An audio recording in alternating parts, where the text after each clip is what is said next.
આજે જેઠ સુદ એકાદશી છે, મંગળવાર છે, તારીખ 26/5/2026નું વર્ષ છે.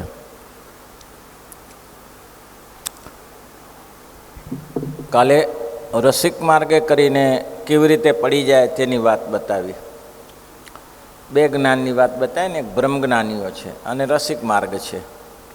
રસિક માર્ગનું વર્ણન કરવા જાય વક્તાઓ એટલે અંગો અંગનું વર્ણન થાય. અને ભાગવત ઇત્યાદિ શાસ્ત્રમાં રસિક માર્ગમાં બહુ જ લખ્યું છે સ્ત્રીઓનું અંગો અંગ. તેમાં રાધિકાજી, લક્ષ્મીજી, રૂક્ષ્મણીજીવાના સ્વરૂપના વર્ણન કરવા જાય તો એમાંથી પછી મારે જ કે એના જેવું કોઈનું રૂપ ન હોય અને એના જેવું કોઈનું ગુણ ન હોય ને એના જેવું કોઈની ગંધ ન હોય, માટે એમાં મોહિત થઈ જાય છે. એવું કાલના પ્રસંગે કહ્યું. આજે કહે છે અને આ એ મોટું વિઘ્ન છે. અને બ્રહ્મજ્ઞાનમાં તો એવી રીતે અવળું સમજાય છે, જે બ્રહ્મ છે તે જ પ્રકૃતિ પુરુષ રૂપે થાય છે. ઉપરથી આપણી લિંક જાણીએ છીએ. ઉપરથી આપણે કઈ લિંક? ભગવાને અંતર્જામી, ભગવાને મહાપુરુષને સામે દ્રષ્ટિ કરી ત્યારે મહાપુરુષ ઊભા થયા અને મહામાયામાં જોડાઈ ગયા. અને મહામાયા પ્રધાન પુરુષને પ્રધાન માયામાં જોડાઈ ગયા. અને ત્યાંથી મહતત્વાદિક 14 તત્વો થયા, અહંકાર ઇત્યાદિક થયો. અને ત્યાર પછી વિરાટ રૂપનું થયું અને બ્રહ્મા વિષ્ણુને શિવ થયા. આમાં ટૂંકું લીધું છે પણ મૂળ લિંક આ છે આપની. અને પછી એના થકી સ્થાવર જંગમ સર્વે સૃષ્ટિ થઈ.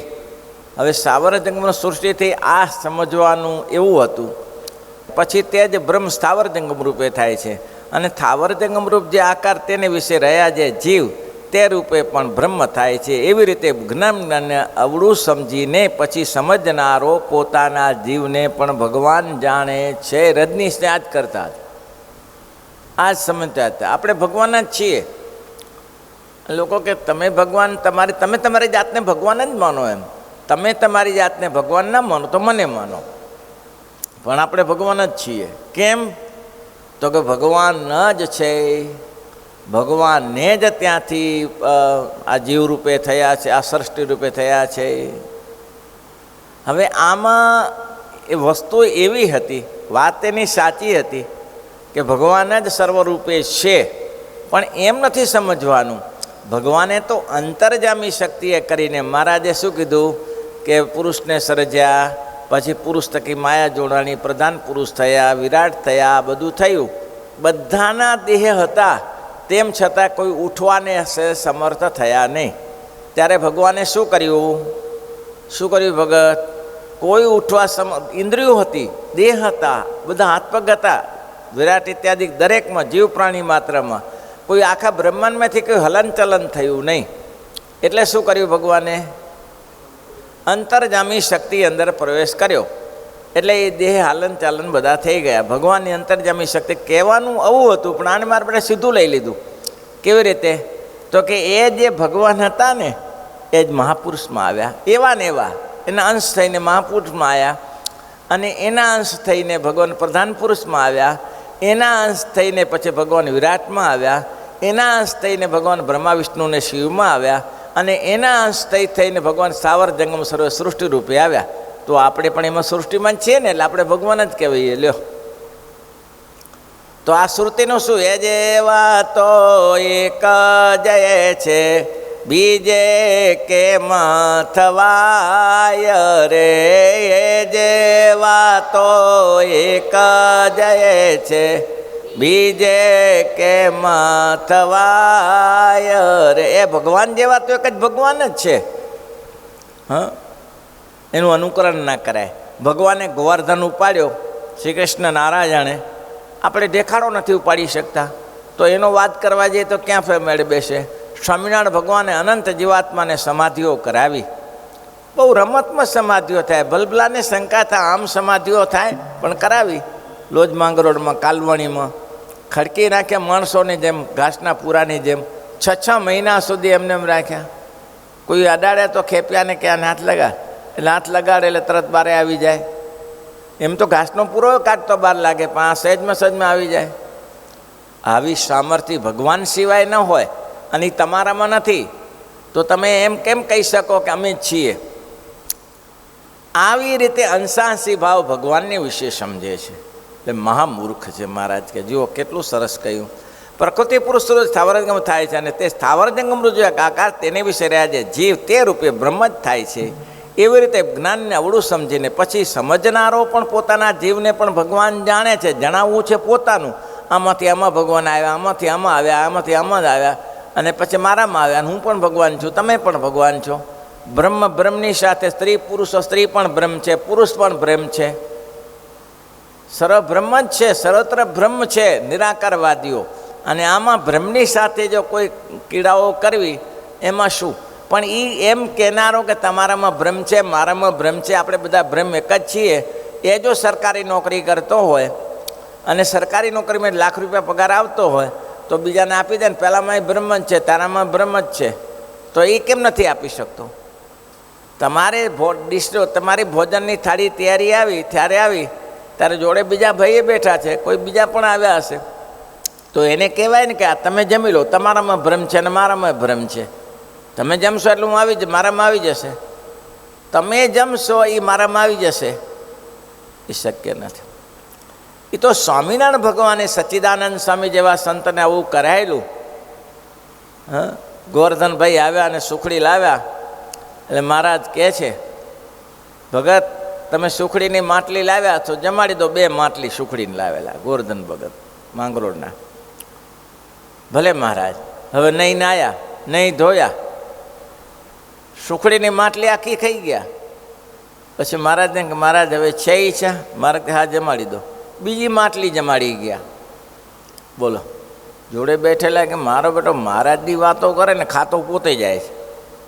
પછી મહારાજે કીધું કે હવે તમારે ભગત કંઈ જમવું છે? હું મહારાજ ક્યાં સ્નાન કર્યું છે? મેં તો સ્નાન જ નથી કર્યું. હું તો સ્નાન કરીશ ને પછી પૂજા પાઠ કર્યા પછી તમારી પ્રસાદ લઈશ. અને પછી જમાડ્યા ત્યારે એવું ને એવું જમી ગયા પાછા નાહી ધોઈને પવિત્ર. એ પુરુષોત્તમ નારાયણની કૃપાએ કરીને થાય, એ પોતાની રીતે ના થાય. એ વસ્તુ શક્ય છે, પણ એ તમારાથી સચ્ચિદાનંદ સ્વામી 2 ઓરડા મિષ્ટાનના જમી જાય એ જમી શકે. એ ભગવાનની સામર્થ્ય. ગોપાળાનંદ સ્વામી એમ કહે કે હું અનંત કોટી બ્રહ્માંડને હથેળીમાં જળની જેમ દેખું છું, પણ એ મહારાજની અને આની ઉત્પત્તિ સ્થિતિ પ્રલય પણ મહારાજની કૃપા હોય તો. મહારાજની આટલું મારામાં તાકાત છે, પણ હું છતાં મહારાજના એક રૂવાણા જેવું નથી. ગોપાળાનંદ સ્વામી કહે છે. હવે એના કરતાં આ લોકોની બુદ્ધિ વધારે હોય. એક રૂવાણા જેટલી એ મારામાં તાકાત નથી, તો એ પુરુષોત્તમ નારાયણમાં કેટલી તાકાત હશે? આ બ્રહ્મજ્ઞાનની વાત છે. બ્રહ્મજ્ઞાનીઓ આવું સમજે કે ભગવાન છે એ જ મહાપુરુષમાં આવ્યા, એ જ પ્રધાન પુરુષમાં આવ્યા, એ જ વિરાટમાં આવ્યા, એ ટુકડાથી થઈને આવ્યા, છૂટા પડીને આવ્યા અને એ જ પછી સ્થાવર જંગમ સૃષ્ટિ રૂપે થયા, બ્રહ્મા વિષ્ણુ થયા પછી. અને એમાં આપણે પણ આવી જઈએ એટલે આપણે બ્રહ્મ જ છીએ. હેકડો બ્રહ્મ, બધા બ્રહ્મ જ છીએ. ગમે તેવું કામ કરો પાપ લાગતું જ નથી. મા બેન દીકરીની સાથે ગમે તેવો વ્યવહાર કરો પાપ લાગે જ નહીં. આપણે તો બ્રહ્મ છીએ, બ્રહ્મને શું પાપ લાગે? આવું છે ભાઈ. આવું સમજનારા જીવ પણ જાણે છે. ત્યારે એમ સમજનારો ઉપાસનાનો ભંગ થયો. એમ સમજ ત્યારે ભગવાનનો ઉપાસનાનો ભંગ ન થયો. ક્યાં પુરુષોત્તમ નારાયણને, ક્યાં તું? અને આજે નથી ધ્યાન કરાવતા. ધ્યાન કેવા પાખંડ રચીને ધ્યાન કરાવે છે. ચાલે છે પાછું, નહીં ચાલતું જગતમાં? એ ભાઈ ચાલતું નથી આવા પાખંડ ધ્યાન કરાવનારા. તમારા કરતાં અહીં ઘણા બધા હશે. હે બાપા અમારે કેવું ધ્યાન કરવું? તો કે જો બાપા હું વાત કરું છું, આ બાપા ખુરશી ઉપર બેઠા છે, નીચે પગ નીચે ઓશીકું રાખ્યું છે, કેવું સરસ વર્ણન.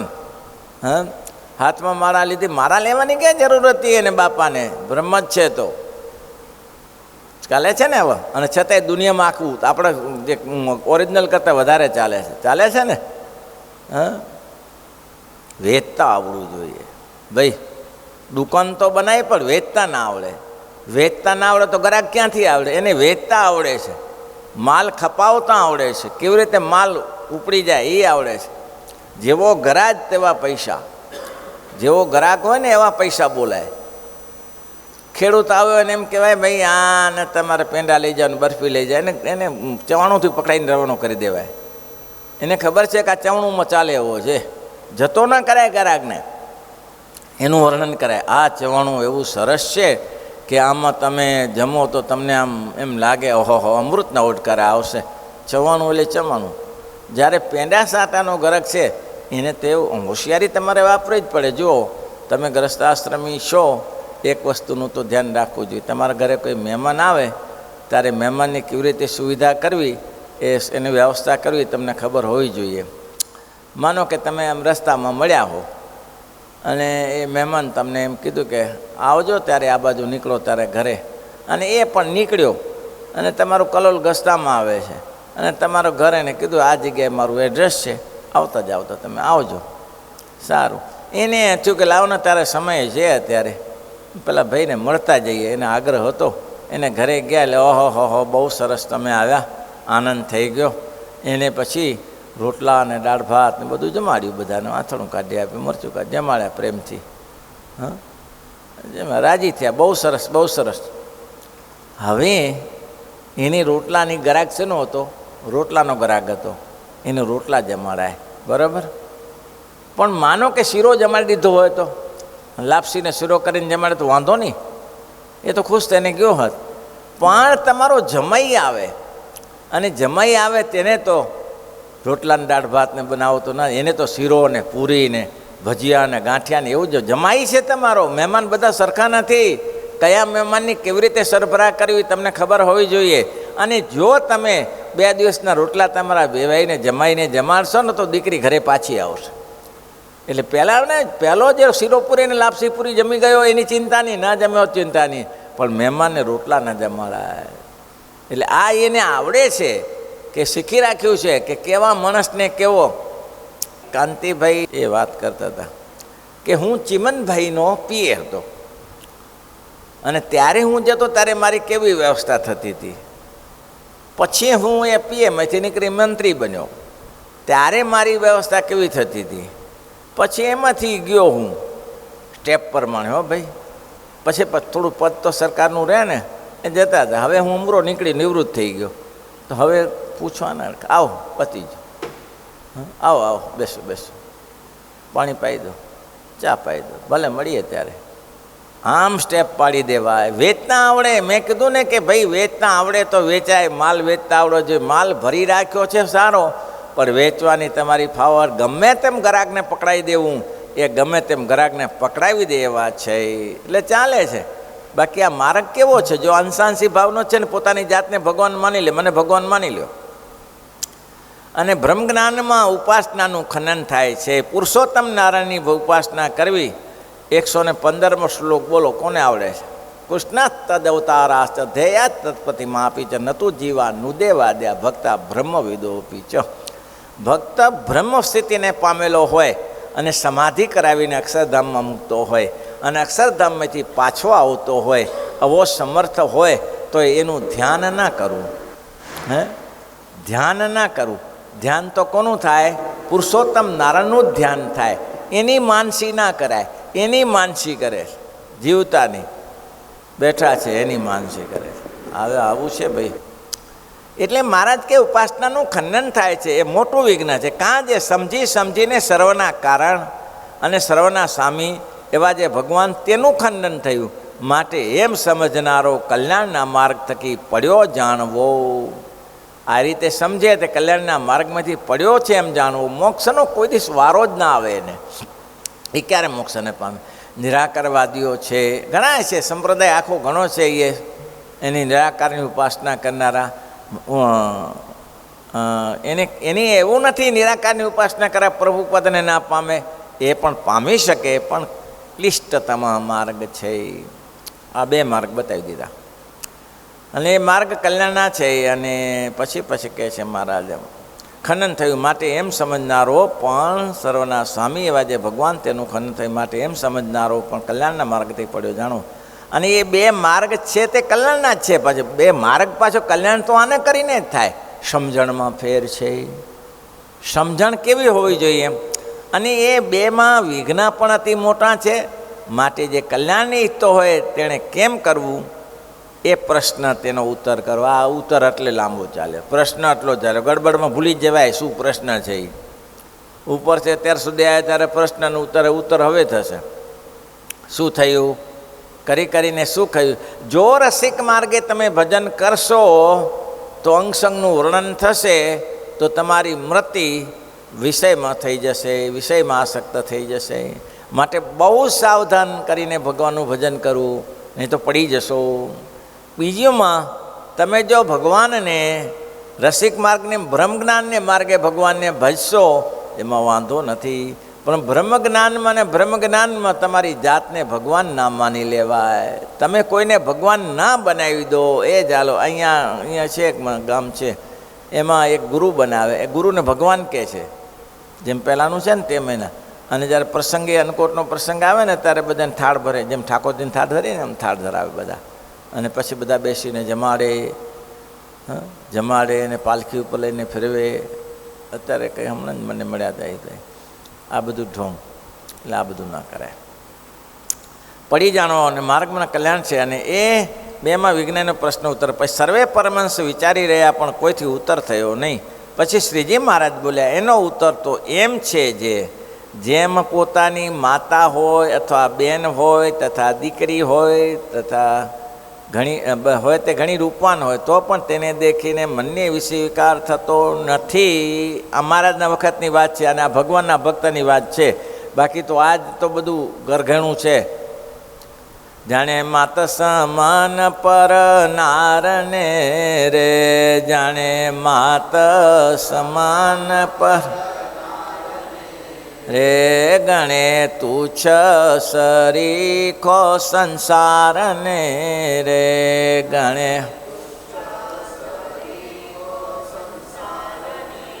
કોડે કોડે એકાદશી કીજીએ. આજે એકાદશી છે ને એમાં લખ્યું છે કોડે કોડે એકાદશી કીજીએ રે, કોડે. બીજા પદમાં લખ્યું જાણે માત સમાન પર નારને રે, જાણે માત સમાન રે, ગણે તુચ્છા સારીખો સંસારને રે, ગણે તુચ્છા હરિજના હોય તે હરિને ભજે રે, હરિજના હોય તે. એકાદશી રહેવાની નથી આજે, આવતીકાલે છે. બરાબર, આવતીકાલે એકાદશી રહેવા સમજાય છે. ઘણે તુચ્છ સરીખો સંસારને, એટલે મહારાજ એમ કહે છે કે પોતાના ઘરમાં મા હોય, દીકરી હોય, બેન હોય, પાછું બીજી વસ્તુનો તે માત્રા સ્વસ્ત્રા દોહિત્રાવા વિજયસ્તુ વયસ્તા અનાપદિન સ્થૈસ્થેમ કાર્યમ દાનમ ન જોશિત. આ શિક્ષાપત્રીનો શ્લોક છે. પાછો ગ્રસ્ત ધર્મમાં બીજો શ્લોક છે ગ્રસ્ત ધર્મનો. માતા બેન કે દીકરી તેની સંગાથે ક્યારેય એકાંતમાં વાસ ન કરવો. મા બેન કે દીકરીની સાથે પણ ક્યારેય એકાંતમાં વાસ ન કરવો. માત્રા સ્વસ્ત્રા દ્વૈત્રાવા વિજને તો વયસ્તયા અનાપદીન તૈસ્થેયમ કાર્યમ દાનમ ન જોશિત. આપતકાળ સિવાય કોઈ દિવસ સ્વરસ કરવો. આ શ્લોક મહારાજે મૂક્યો છે, પણ અહીંયા એમ કહ્યું કે સામાન્ય રીતે ગ્રસ્તાશ્રમીને મા બેન અને દીકરીને વિશે, એ પોતાની બેન છે, માતા છે, દીકરી છે, એને વિશે કોઈ દિવસ એને એવો ભાવ થતો નથી. પત્નીપણાનો કે વિકારનો ભાવ થતો નથી. એ સત્સંગમાં હો ભાઈ, આ વસ્તુને વિચારી લેજો. બાકી આવું તો અત્યારે સમાજમાં ઘણું બને છે. આવું સમાજમાં ઘણું બને છે. મા દીકરાને સંબંધ હતો એવી હમણાં ઘણી થોડા દિવસ પહેલાં જ આવ્યું કે મા દીકરાને સંબંધ હતો. માને દીકરા વિષયમાં જોડાયા હતા અને પતિને મરાવી નાખ્યો, સગા બાપને મારી નાખ્યો. બોલો, આવું થાય છે? ના થાય એવું નથી. પણ મહારાજે આ સત્સંગમાં, અને આટલું તો સત્સંગ એને હોવું જ જોઈએ કે એને પોતાની મા બેન દીકરી સાથે કોઈ કુભાવ ન થવો જોઈએ. એ કુભાવ થાય તો બહુ મોટી મુસીબત આવી પડે. તો અહીં એક સરસ વાત લખી છે કે એને વિશે દિવ્ય ભાવ, દીકરી હોય ઘણી રૂપવાન હોય તો પણ તેને દેખીને મનને વિશે વિકાર થતો નથી. તેમજ તેની સાથે બોલે છે, સ્પર્શ કરે છે, પણ મનને વિશે લેશ માત્ર વિકાસ થતો નથી. એવી રીતે ભગવાનની ભક્ત જે બાઈઓ હોય તેને વિશે મા બેન દીકરીની બુદ્ધિ રહે તો કોઈ વિકાર થાય નહીં. પણ શું સહેલી વસ્તુ છે? સહેલી વસ્તુ છે ભાઈ? એવી રીતે ગમે તેવી સ્ત્રીઓને જુઓ, રૂપવાન જુઓ કે કુરૂપવાન જુઓ, પણ એને વિશે પોતાને ક્યારે પત્નીપણાની બુદ્ધિ થાય ને એટલે ખરાબ દ્રષ્ટિ જાય નહીં, એને વિશે ખરાબ દ્રષ્ટિ જાય નહીં. એને વિશે જો ખરાબ દ્રષ્ટિ ગઈ તો મહારાજ કે કોઈના નહીં રહો. આ આપેલું નિવારણ છે શેનું? રસિક ભક્તનું. એટલે કે રસિક માર્ગે ભક્તિ કરવી હોય, પેલું બ્રહ્મજ્ઞાનનું ત્યાંથી પૂરું કર્યું, હવે રસિક માર્ગનું ચલાવે કે રસિક માર્ગે તમે જો આમ રહો તો તમે નિર્વિઘ્ન જાઓ. કેવી રીતે? તો કે તમે પ્રશ્નનું ઉત્તર મહારાજ પોતે કરે, સંતોએ કોઈ પ્રશ્નનું ઉત્તર ના કર્યો, મહારાજ પોતે કરે. મહારાજ કે એમાં એવું છે, નિર્વિઘ્ન માર્ગ આ છે. પહેલાં 2 વિઘ્નવાળા કયા? નિર્વિઘ્ન રીતે તમને આગળ વધવું હોય તો તમે એવી રીતે સમજજો કે જેમ તમારી મા બેન અને દીકરીની સાથે નિર્વિકાર રહો છો, કોઈથી વિકારપણાનો ભાવ થતો નથી, તેમ આ સત્સંગમાં ગમે તેવી મા બેન અને દીકરીઓ હોય તેને વિશે નિર્વિકાર રહો. પણ આવું થતું નથી, આવું થતું નથી. ઘણા કથાકારોની આ હાલત બગડી જાય છે. મેં કાલે બતાવ્યું હતું ને, 2 જણાને આવું થયું વડોદરામાં. મેં કીધું કાલે ભાઈ તે કામાર્સમાં તો કે વડોદરામાં બેનને ઉઠાવીને રવાનો થઈ ગયો. મોસ્ટ ભાગે એવું જ થાય છે. અને અદ્ભુતાનંદ સ્વામી લખ્યું, સુબોધ સાગરમાં લખ્યું છે કે પેલો શ્રીમદ ભાગવતની કથા કરે, જ્ઞાનીને જ્ઞાન કામ કરતું નથી એટલું ધ્યાન રાખજો, એનાથી દૂર રહો. બાકી તમે કહો હું તો આત્મજ્ઞાની છું, મને કોઈ સ્ત્રીઓને દેખીને કંઈ થાય, ક્યારેક ઘા મારી જશે, ક્યારેક પડદો તૂટી જશે, એટલું ધ્યાન રાખજો. મને કંઈ ના થાય, એમાંથી હું એમાં આભડછટ ના થાય. તો આવું જો જ્ઞાની છે તો કથાકારો બધા જ્ઞાની જ હોય છે ને, છતાંય એ કથાકારો કોઈને ઘરે કથા કરતા હોય તો લોકો માનથી બોલાવે, જમવાનું બોલાવે, પછી બેનો રસોઈ કરી આપે. સાધુની વાત અલગ છે ગ્રસ્ત આશ્રમમાં, અને પછી તેને ઘરે જમવા જાય. બેન બીજે દિવસે કે બાજુ મહારાજ તમે અહીંયા આવ્યા છો તો કાલે અમારા ઘરે પધરામણી કરજો. એના ઘરે પધરામણી થાય, એની સાથે હેત થઈ જાય, પછી એનો વ્યવહાર ચાલુ થઈ જાય. પછી ગુણાતીત પેલા સ્વામી કહે છે વૃંદાવંદર બ્રહ્મચારી કે એક માણસને એવું થયું કે છેલ્લે દિવસે કથા પૂરી થઈ ગઈ. કથા પૂરી થઈ, બધાને વડાવવા નીકળ્યા તો બધા તો વડાવીને મહારાજને વરઘોડો કરીને પાછા આવ્યા. પણ એક બેન તો આગળ ને આગળ વધે. ત્યારે બીજા કે આને કેટલો પ્રેમ છે, આની સાથે કથા કરીને પ્રેમ બીજો હતો, આ નહોતો. કે આને કેટલો પ્રેમ છે, જુઓ પાછી જ નથી વળતી. પછી આગળ ગઈ તો એટલે ઊભો રહ્યો કે હવે પાછા વળો તો હવે ક્યારે મળીશું?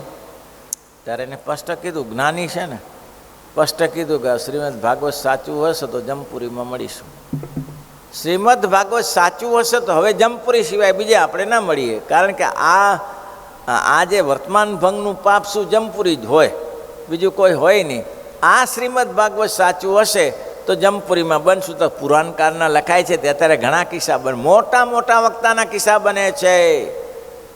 મોટા મોટા વક્તા હોય સમાજમાં, બહુ કેવો તો ડોંગરેજી જેવો કોઈક હોય, અલિપ્ત હોય, એમને લગ્ન કર્યું, એમના પત્નીને કહી દીધું કે 100 કથા પછી હું તારી સાથે રહીશ, 100 કથા મને કરી લેવા દો, મારું વચન છે, મારું નિયમ છે, 100 કથા પછી તમારો સાથે ગ્રસ્તોનો વ્યવહાર કરીશ. હવે 100 કથાઓ કરતાં કરતાં કેટલો ટાઈમ જાય. પહેલી કે હું ત્યાં સુધી ક્યાંથી બેસી રહું, હું ક્યાં બેસી રહું? તો મારે ભરણ પોષણ તો કે તમારે જ્યાં જવું હોય ત્યાં ભરણ પોષણ હું કરીશ. અને એ આમાં ચડી ગયા બ્રહ્માકુમારીમાં, એના પત્ની. તો ડોંગરેજી મહારાજ એને મહિને 2 મહિને પૈસા આપવા જતા હતા. કારણ કે હું ગ્રસ્તાશ્રમી છું અને મેં એની સાથે લગ્ન કર્યું છે, તે મારી ફરજમાં આવે છે. એને કોઈ કહે કે પૈસા મળ્યા હોય, કથામાં પૈસા મળ્યા હોય. આ તો મને હીરાભાઈ કહેતા કે હું તે દિવસે ગયો હતો ત્યાં બ્રહ્માકુમારી છે ને આબુમાં, ત્યારે હું સાથે ગયો હતો. એટલે એ ગ્રસ્તાશ્રમી, પણ કથાકારો તો ઘણા થયા.